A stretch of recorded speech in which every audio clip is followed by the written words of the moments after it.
Alhamdulillahi Rabbil Alamin. Wala aqibatu lil muttaqin.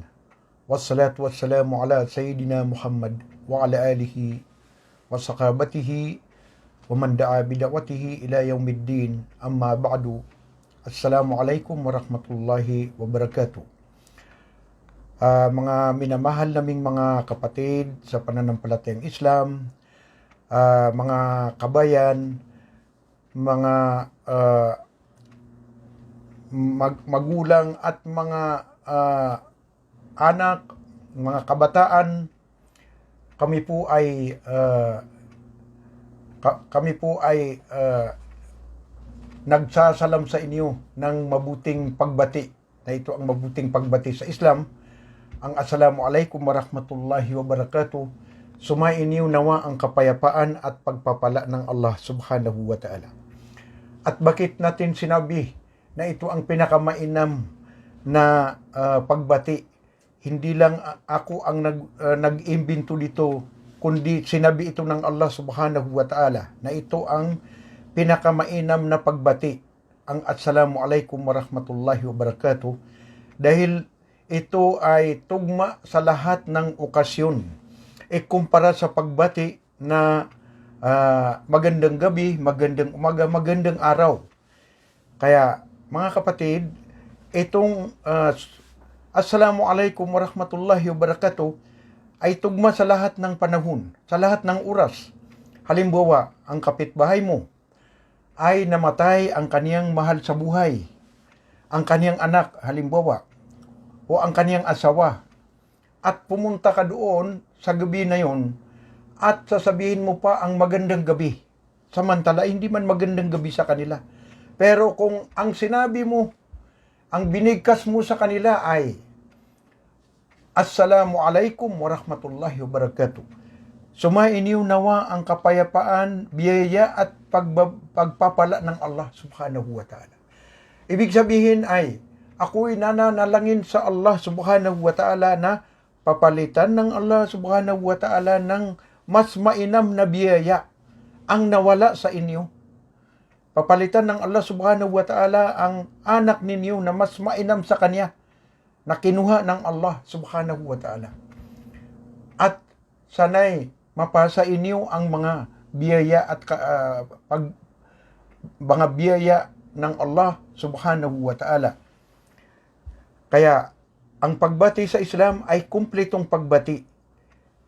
Ito po mga kapatid sa pananampalatayang Islam at mga kapatid na mga Kristiyano, mga kabayan, ito ay ginagamit ng mga pari habang sila ay nagmimisa, at pagkatapos nila magmisa ay sila ay lumingon sa kanan at kaliwa at sinasabi nila o binibigkas nila ang peace be upon you, peace be upon you, at yan ang Assalamualaikum.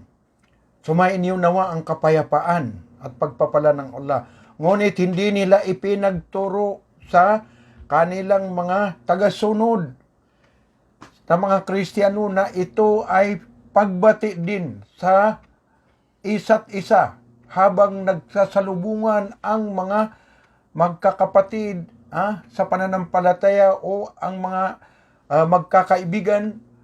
Ang isang pamilya ay sila rin ay magbati ng Assalamualaikum, peace be upon you, sapagkat ito ang mas makabuluhan kaysa gawa-gawa ng tao o hindi kautusan ng relihiyon na sinabi mo lang na magandang araw, magandang gabi, magandang umaga, magandang hapon. So mas mahalaga itong Assalamualaikum. Kaya mga kapatid, tatalakayin po natin ngayon ang ika-15 episode o ika-15 ang ika-15 palabas mula sa Sira an-Nabawiyya o talambuhay ng marangal na propeta Muhammad sallallahu alaihi wasallam. At ngayon, ang paksa po ng tatalakayin natin ay walang iba kundi ang pagkataon ng propeta Muhammad sallallahu alaihi wasallam noong hindi pa siya propeta. What is the personal characteristic o characters of Prophet Muhammad sallallahu alaihi wasallam noong hindi pa siya na propeta. Kaya nang bata pa ang propeta Muhammad alayhi salatu wasalam at binata pa siya, mayroon na siyang mga pag-uugali na hindi karaniwang ugali ng mga karaniwang tao at ang nakakaraming tao, sapagkat siya ay pinili ng Allah subhanahu wa ta'ala na gagawing propeta at kahuli-huling sugo ng Allah subhanahu wa ta'ala na ang kaniyang pagkapropeta at pagkasugo o pagkaminsahiro ay bubuuin lahat ng Allah subhanahu wa ta'ala ang lahat ng katuruan ng relihiyon mula sa mga propeta, sinaunang mga propeta at doon kay propeta Muhammad sallallahu alaihi wasallam ay kinumpleto na ng Allah subhanahu wa ta'ala ang lahat ng katuruan sa patungkol sa relihiyon ng Allah subhanahu wa ta'ala. Kaya mga kapatid, ang pananampalatayang Islam ay walang sinumang relihiyon na makatatalo sa pakikipagtalunan o pakikipagdebate patungkol sa relihiyon ng Islam, sapagkat ang relihiyong Islam ay kumpletong-kumpleto at hindi na-corrupt, hindi nasira ang banal na Quran na ito lahat ay basihan ng pananampalatayang Islam. Ito ay nandito ang mga katuruan ng mga sinaunang propeta sinaunang propeta na naunahan ni Muhammad alayhi salatu wasalam. Kaya mga kapatid, nang talakay natin ngayon ang pagkatao ng sugo ng Allah, umumpisa po tayo sa itong kasabihan na ang sugo ng Allah subhanahu wa ta'ala sa kalagayang mabuti. Siya ay lumaki sa kalagayang mabuti, ang pag-iisip, malakas at malinis ang katauhan. Siya ay nagbinata at umabot sa tamang pag-iisip na taglay ang lahat ng mabuting kaasalan at maayos na pananaw. Sinabi man ng Allah subhanahu wa ta'ala, sinabi ni Propeta Muhammad sallallahu alaihi wasallam, "Addabani Rabbi fa ahsana ta'dibi." Ako ay binigyan ng edukasyon ng Allah subhanahu wa ta'ala, ang aking Panginoon. Binigyan niya ako ng edukasyon na direct na edukasyon na galing sa Allah subhanahu wa ta'ala, na at minabuti niya ang edukasyon na ibinigay sa akin. Sinabi pa ng Allah subhanahu wa ta'ala patungkol sa kanya, "Wa innaka la'ala khuluqin azim." Katotohanan na sa inyo, O Muhammad, ang pinakadakilang ugali, pinakamainam na ugali. Kaya hindi siya magiging huwaran, hindi siya magiging halimbawa ng lahat ng kaniyang followers o lahat ng tao sa mundo kung siya ay hindi tinulungan ng Allah subhanahu wa ta'ala, na hindi binigyan ng isang likas na edukasyon na ipinagkaloob sa ating mahal na propeta Muhammad sallallahu alaihi wasallam. Siya ay nagiging huwaran sa mga kaasalang ito. Naiiba siya sa pagiging makatotohanan. Ibig sabihin, siya ay makatotohanan, mapagkatiwalaan, trustworthy, mapagkatiwalaan, or al-amin, marangal, matapang, makatarungan, at maalam. Ang Propeta Muhammad sallallahu alaihi wasallam, kaya sinasabi ng mga mangmang sa talambuhay ni Propeta Muhammad sallallahu alaihi wasallam, at sila ay umaatake kay Propeta Muhammad sallallahu alaihi wasallam dahil hindi nila alam at hindi nila pinag-aralan ang talambuhay ni Propeta Muhammad sallallahu alaihi wasallam, na siya daw ay isang propetang terorista, dahil ang Propeta Muhammad ay makatarungan at saka ubod ng katapangan. Matapang ang Propeta Muhammad sallallahu alaihi wasallam sa katotohanan, pero hindi siya mang-aapi at hindi siya mandaraya. Sinabi ng Propeta Muhammad alayhi salatu wasalam na nusirtu birru'bi 40 yawman. Tinulungan ako ng Allah subhanahu wa ta'ala na kapag sasalakayin ang mga kalaban, na ang mga taong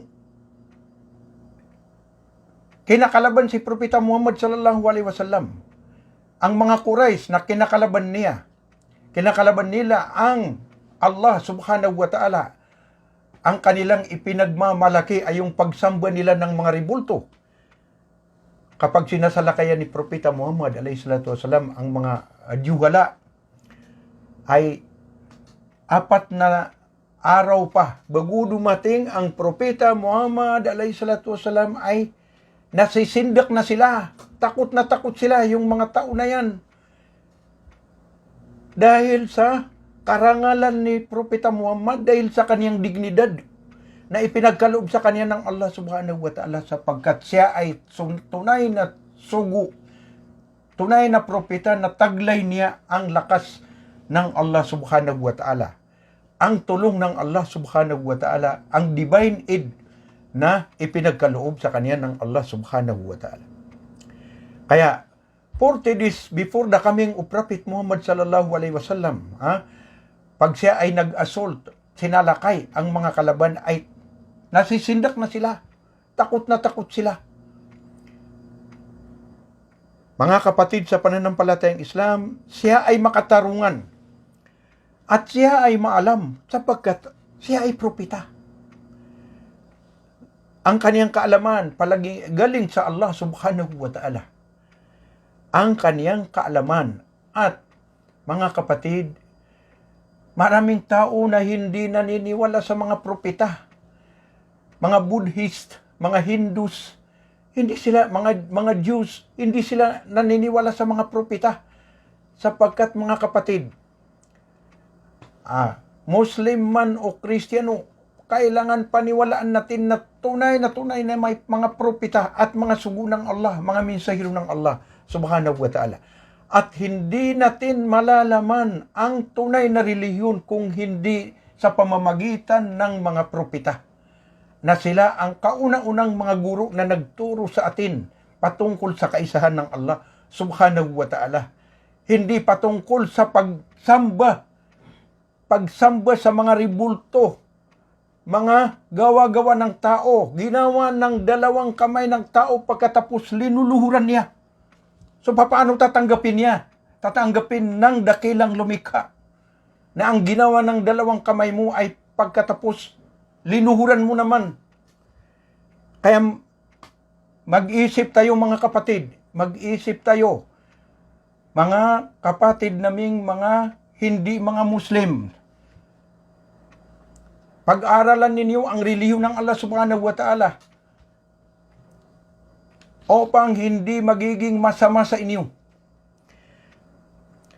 Kaya si Propeta Muhammad sallallahu alaihi wasallam, naiiba rin siya sa kadalisayan, pagbabata, kapanatagan, matiisin, pagkamapasalamatin, kahiyain, pagtupad sa usapan, at pagpapakumbaba, at pagpapayuhan.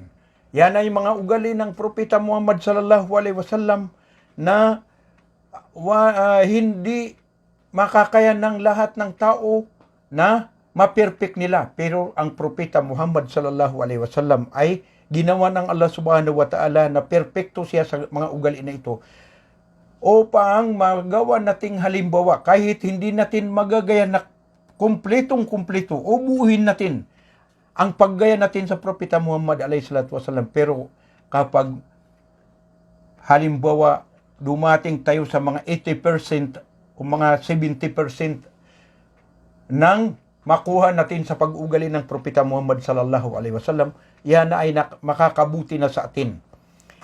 Siya ay nasa kalagayang pinakamataas na antas ng kaugaliang mabuti, tulad ng pagpapaliwanag sa kanya ng kaniyang tiyuhin na si Abu Talib. Si Abu Talib ay hindi nag-Muslim. Tiyuhin ni Propeta Muhammad dahil kapatid ni Abdullah. Si Abu Talib ay anak ni Abdul Muttalib. Kapwa sila ni Abdullah na tatay ni Propeta Muhammad alayhi salatu wasalam. Ang sinabi niya, siya ay katamtaman at guwapo. nasa kaniyang hitsura ang mga awang nahuhulog na parang mga ulan, kublihan ng mga ulila at dulugan ng mga balo. Kublihan ng mga ulila at dulugan ng mga balo. Kaya si Propeta Muhammad alayhi salatu wasalam, maraming pinakasalan na mga balo at mga ulila. Hindi naman nangangahulugan na yung sinasabi ng mga bumabatikos sa kanya na hindi mga Muslim ay maniakis daw ang propeta. Ang propeta ng mga Muslim, sila ay mga mangmang at walang kaalaman. Dahil yan sa pagmamahal, matinding pagmamahal at matinding awa ng Propeta Muhammad sallallahu alaihi wasallam sa mga taong mga balo at saka mga taong mga babaeng mga ulila, kaya pinakasalan ng Propeta Muhammad alaihi salatu wasallam upang hindi sila magkakaroon ng sama ng loob sa kanilang pagkaulila at sa kanilang pagkabalo. Kaya mga kapatid, yan ay uugaling mabuti ng Propeta Muhammad sallallahu alaihi wasallam. At legal sa kanya, legal sa mga propeta, ang pag-asawa ng marami. May nagsabi pa na isang non-Muslim.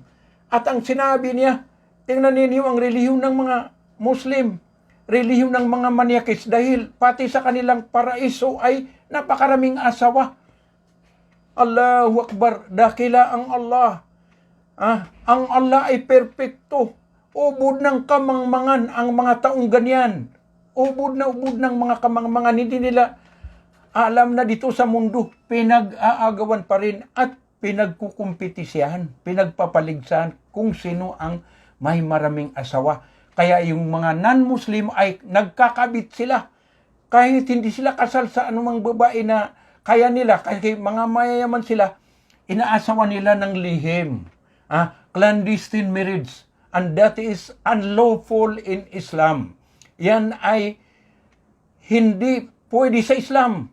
Sapagkat kapag marami ang anak mo sa mga kabit at hindi alam ng mga anak mo na sa tunay na asawa mo at ang asawa mo, at pagdating ng panahon na ikaw ay namatay at dumating ang mga anak mo, hindi alam ng society, hindi alam ng komunidad na yan ay mga anak mo at itinutulak sila ng mga kapatid nila. Pero sa Islam, mga kapatid, 4 na magkakapartner sa isang lalaki. 4 na magkakapartner, sila ay nagkakaunawaan. Alam ng bawat isa na asawa nila yung isang lalaki at ang mga anak nila ay magkakapatid na. Nakilala na ng bawat isa ang kaniyang kapatid. Paano sila magtutulakan at paano sila mag-aaway. Kaya, kung yan ay haram, kung yan ay unlawful, o kaya ipinagbabawal, bakit hindi ipinagbawal ng dakilang Panginoon sa mga propeta? Si Abraham ay may 3 asawa, si Noah ay, si Moises ay may 2 asawa, at saka si Jacob may 3 asawa. Si King Solomon ay may may 300 asawa. Mga kapatid, pag-aaralan natin ang kaalaman patungkol sa relihiyon ng Allah subhanahu wa ta'ala. Huwag natin batikusin si Propeta Muhammad alayhi salatu wasalam. Kapag binabatikos ng mga non-Muslim, yan ay nagkakagawa ng provokasyon. Matinding galit ng mga Muslim at ang mga non-Muslim ay nag-aral patungkol sa relihiyon ng Allah subhanahu wa ta'ala at mapag-alaman nila, malalaman nila na tamang-tama ang relihiyong Islam. Hindi imbento na relihiyon. Kaya anong gagawin nila? Mag-Muslim sila. So in this time, Islam is the fastest growing religion in the world. Fastest growing religion in the world. Napakabilis ang paglaganap ng Islam sa buong mundo sapagkat ito ang tunay na relihiyon. Kaya mga kapatid, si Propeta Muhammad alayhi salatu wasalam, siya ay nasa pinakamabuting pakikipag-ugnayan sa kaniyang mga kamag-anak Natitiis niya ang hindi matitiis ng ibang tao. Tinutulungan niya ang naghihirap hanggang matuntun ang hanap buhay. Pinatutuloy ang mga panauhin at inaaliw. Tinutulungan ang taong nagkaroon ng mga sakuna. Siya ay inadya ng Allah at inalagaan. Kinamumuhian niya ang mga gawaing pamahiin. Anong pamahiin? Superstitious. Superstitious belief. Ayun o, science and technology against superstitious. Bawal-bawal sa siyensya ang superstitious. Kaya sa ibang relihiyon, napakaraming superstitious. Pero sa Islam wala. Kaya dahil ito ay natural na relihiyon. The religion of nature. Religion of nature. Walang mga pamahiin sa Islam. Kaya si Propeta Muhammad sallallahu alaihi wasallam, kinamumuhian niya ang pamahiin at masama ng kaniyang mga tauhan. Hindi kailanman nakadalaw sa mga pistang Diyos-Diyusan sa kaniyang pagkabata, pagkabinata at hanggang nag-asawa siya, hanggang napropeta siya, kailanman hindi dumadalaw sa pistang ng mga Diyos-Diyusan o mga rebulto na yari sa mga bato, yari sa mga kahoy, pilak, ginto, na iniimbento ng tao, na puro kasinungalingan, puro kathang isip. Si Propeta Muhammad alayhi salatu wasalam ay umiiwas diyan. Hindi siya nagtatambal. Ibig sabihin, he doesn't sit any rival or ascribe any rival to the one and only true God. Because he is the real prophet of Allah subhanahu wa ta'ala, like the previous prophet. Pagtatambal, shirk. Anong pagtatambal? Pinakamalaking kasalanan sa mata ng Allah, sa mata ng Diyos.